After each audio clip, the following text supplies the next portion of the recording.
सैफ अली खानवर हल्ला करणाऱ्या आरोपीचं कबूल केला गुन्हा। 100 जणांच्या पोलिसांच्या टीमनं आवळल्या मुसक्या।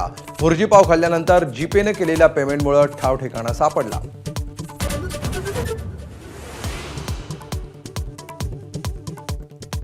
हल्लेखोर मोहम्मद शहजाद बांगलादेशचा असल्यावरून राजकारण पेटलं। हे केंद्र सरकारचं अपयश, आदित्य ठाकरेंचा हल्लाबोल, तर मातोश्रीवर बांगलादेशी घुसल्यावर जाग येणार का? नितेश राणेंचा पलटवार।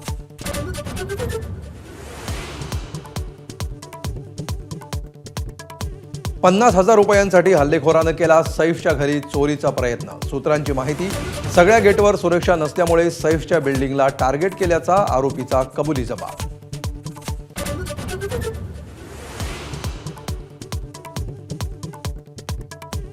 हल्लेखोराच्या अटकेनंतर किरीट सोमय्यांची कासारवडवलीतल्या लेबर कॅम्पवर धडक। मजुरांच्या कागदपत्रांची तपासणी, पोलिसांनी कोम्बिंग ऑपरेशन करण्याची मागणी।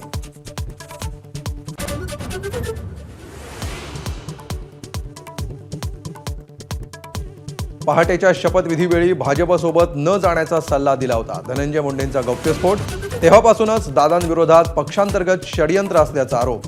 मिटकर यांनी दाखवलं आव्हाडांकडे बोट।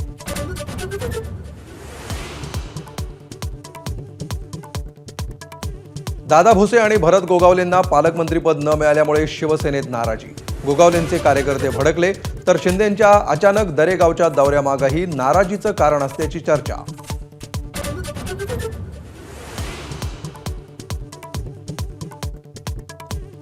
पहिल्या खो खो विश्वचषकावर महिलांच्या गटात भारतानं कोरलं नाव। नेपाळ विरुद्धच्या सामन्यात भारताची 78-40 अशी मात।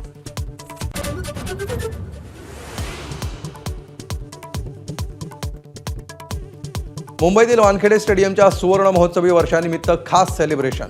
सुनील गावस्कर, सचिन तेंडुलकर, रोहित शर्मासह दिग्गजांची उपस्थिती।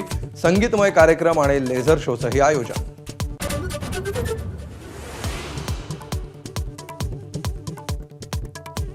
मुंबईत 20वी टाटा मॅरेथॉन संपन्न।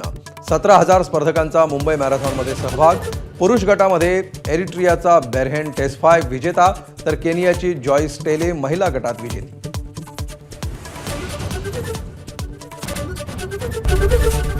एबीपी माझा, उघडा डोळे बघा नीट।